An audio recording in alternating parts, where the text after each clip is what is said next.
আরজিকর মেডিকেলে তরুণী চিকিৎসকের ধর্ষণ খুনের ঘটনায় প্রতিবাদে গর্জে উঠেছে সারা দেশ।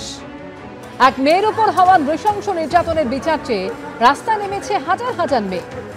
হাতে হাত রেখে শপথ নিয়েছেন লড়াই চালিয়ে যাওয়ার।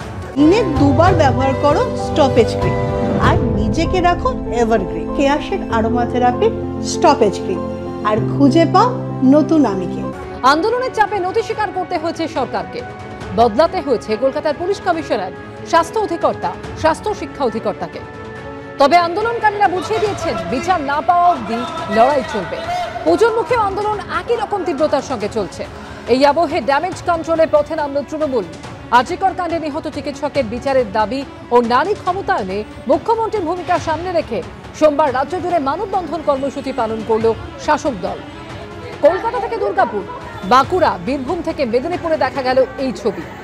আমাদের জন্য মাননীয় মুখ্যমন্ত্রী মহিলাদের যে উন্নয়নমূলক প্রকল্পের মধ্য দিয়ে তাদের অর্থনৈতিক এবং সামাজিক ক্ষেত্রে অনেক এগিয়ে দিয়েছেন, আমরা সেটাই তার প্রতি কৃতজ্ঞতা জানিয়ে আমাদের এই মানববন্ধন কর্মসূচি।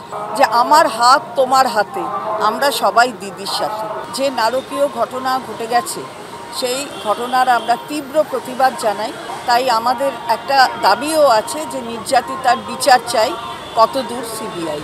আরজিকর কাণ্ড এবং তা নিয়ে আন্দোলনের আবহে তৃণমূলের এই কর্মসূচি নিয়ে তীব্র কটাক্ষ ছুড়ে দিয়েছে বিরোধীরা।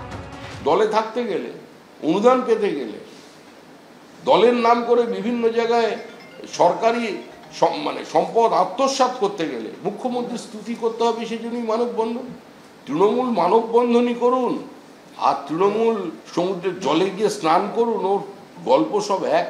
তৃণমূলের কোনো বক্তব্য, কোনো আন্দোলন, কোনো মানববন্ধন আর প্রকৃত মানুষের সঙ্গে বন্ধন স্থাপন করতে পারবে না। তৃণমূল যখন মহিলাদের পথে নামিয়েছে, তখন সোমবারও আরজিকর মামলার শুনানিতে সুপ্রিম কোর্টে প্রশ্নের মুখে পড়েছে রাজ্য সরকার।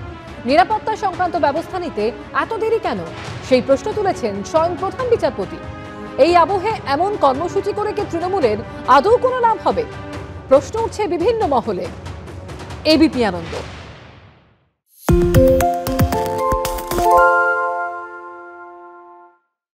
সত্য অন্তহীন, সত্যের খোঁজও তাই, সত্য সন্ধানে তাই আমরা অক্লান্ত, অকুতভয়। এবিপি আনন্দ নতুন ভাবনার প্রতীক, যা মনে মুক্ত, তথ্যে যুক্ত এবং যাবতীয় সীমানার বাঁধন থেকে মুক্ত।